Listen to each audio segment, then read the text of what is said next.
Le Gabon, via sa Commission nationale de lutte contre l'enrichissement illicite et d'autres établissements compétents, subissent un examen en rapport avec l'application de la Convention des Nations Unies contre la corruption.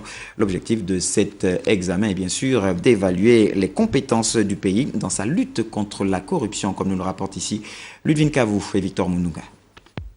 C'est parce que le Gabon a ratifié la Convention des Nations Unies contre la corruption que le pays présente en ce moment les capacités de son cadre juridique et institutionnel à combattre ce fléau qu'est la corruption.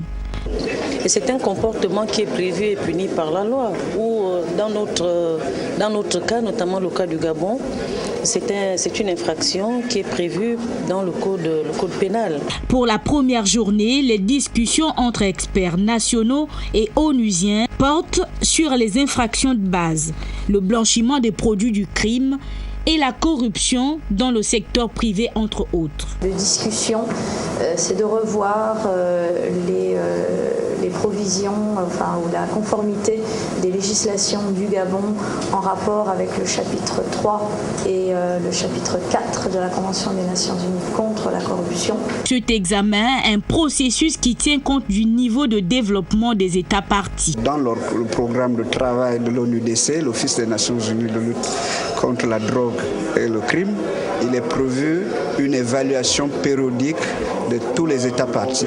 Ces assises de Libreville sur la corruption qui s'ouvrent s'étendent sur 3 jours. Mis à part le renforcement de la coopération internationale en matière de lutte contre la corruption, la rencontre vise à promouvoir et renforcer les mesures visant à prévenir et combattre efficacement la corruption.